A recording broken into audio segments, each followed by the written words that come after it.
ఈరోజు బైబిల్ మాట, జ్ఞానవంతురాలు తన ఇల్లు కట్టును, మూఢురాలు తన చేతులతో తన ఇల్లు ఊడబెరుకును. యథార్థముగా ప్రవర్తించువాడు యెహోవా యందు భయభక్తులు కలవాడు. కుటిల చిత్తుడు ఆయనను తిరస్కరించువాడు. మూఢుల నోట బెత్తము వంటి గర్వమున్నది, జ్ఞానుల పెదవులు వారిని కాపాడును.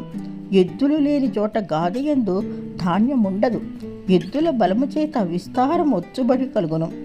నమ్మకమైన సాక్షి అబద్ధమాడడు, కూట సాక్షికి అబద్ధములు ప్రియములు. అపహాసకుడు జ్ఞానము వెదుకుట వ్యర్థము, తెలివిగల వానికి జ్ఞానము సులభము. బుద్ధిహీనుని ఎదుటి నుండి వెళ్ళిపొమ్ము, జ్ఞానవచనములు వాని యందు కనబడవు కదా. తమ ప్రవర్తనను కనిపెట్టియుండుట వివేకుల జ్ఞానమునకు లక్షణము. మోసకృత్యములే బుద్ధిహీనులు కనపరచు మూఢత. మూఢులు చేయు అపరాధ పరిహారార్థ బలి వారిని అపహాస్యము చేయును. యథార్థవంతులు ఒకరియందు ఒకరు దయచూపుదురు, ఎవని దుఃఖము వాని హృదయమునికే తెలియను. ఒకని సంతోషములో అన్యుడు పాలివాడు కానేనుడు.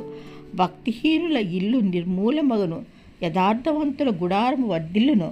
ఒకని ఎదుటి నుండి సరియైనదిగా కనపడు మార్గము కలదు, అయితే తుదకు అది మరణమునకు త్రోవ తీయును. ఒకడు నవ్వుచుండును, హృదయమున దుఃఖముండవచ్చును, సంతోషము తుదకు వ్యసనమగును.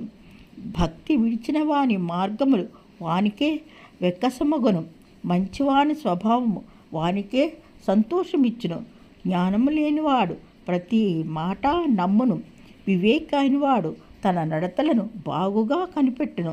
జ్ఞానము గలవాడు భయపడి కీడు నుండి తొలగును, బుద్ధిహీనుడు విర్రవీగి నిర్భయముగా తిరుగును. ఆమెన్. సామెతలు 14వ అధ్యాయము కొన్ని